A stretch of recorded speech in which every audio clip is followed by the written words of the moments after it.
Most people believe inspiration arrives like a flash of lightning, sudden, brilliant, and impossible to ignore. But for Lena Vale, it was different. It arrived quietly, almost invisibly, like a whisper you could easily miss. Lena lived in the small town of Belmar, a place where mornings stretched slowly across cobblestone streets, and time seemed to move with a gentle, unhurried rhythm. Everything was wonderfully, perfectly ordinary. Except for Lena, while others admired grand sunsets or dramatic landscapes. Lena found herself captivated by the things most people overlooked. She saw art in a cracked windowpane, glowing with amber light, poetry in the rhythm of laundry swaying on a line, and stories in the faded murals peeling beneath layers of dust. She was an artist, or at least, she was trying to be one. Despite pouring her heart onto her canvases, no one seemed to understand her work. At the town's annual art exhibition, visitors would walk straight past her paintings, their eyes scanning for something more obvious. Their indifference was a heavy cloak, and doubt began to creep into her thoughts like a slow, cold fog. One evening, staring at her collection of unnoticed art, she whispered to the empty room, "I think I'm done painting." The joy was gone, replaced by a quiet ache. Days bled into a week, her brushes gathering dust. The vibrant colors in her studio seemed to mock her gray mood. One afternoon, the sky darkened without warning, and the heavens opened up. Rain began falling in sudden silver sheets, turning the quiet streets into rushing streams. Lena, caught in the downpour, hurried for cover under the awning of an old bus stop. She wasn't alone. An elderly man sat on the bench, his weathered hands moving with a delicate purpose. He was carefully folding a piece of bright yellow paper, his brow furrowed in concentration. With a final, gentle pinch, he finished his creation, a tiny paper boat. He leaned forward and placed it into the miniature river of rainwater rushing along the curb.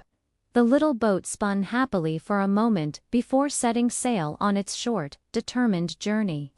Lena watched, a small, sad smile on her face. "You know they won't last," she said gently, her voice barely a whisper above the sound of the rain. The old man chuckled, a warm, rumbling sound that seemed to push back against the storm. He looked at her, his eyes twinkling with a wisdom that felt ancient. "Of course they will," he replied, his voice kind. "That's what makes them beautiful. Some moments aren't meant to stay forever. They're meant to remind us that beauty exists even, if only for a little while." He placed another boat, this one a brilliant blue, into the current. It chased after the yellow one, a fleeting splash of color against the gray pavement. Something stirred deep inside Lena, a flicker in the part of her she thought had gone dark. It wasn't a lightning bolt of inspiration. It was smaller, warmer. It was a feeling. For the first time in weeks, she wanted to paint. She rushed home, the rain soaking through her coat, but she didn't care. That night, her studio came alive. She didn't paint the storm, literally. She painted the feeling of it. She painted the rain, not as water, but as movement and sound. The paper boats weren't just folded paper. They were sparks of hope, tiny vessels of fleeting joy navigating a temporary world. She painted the old man's simple wisdom, the beauty of the temporary, the magic in letting go.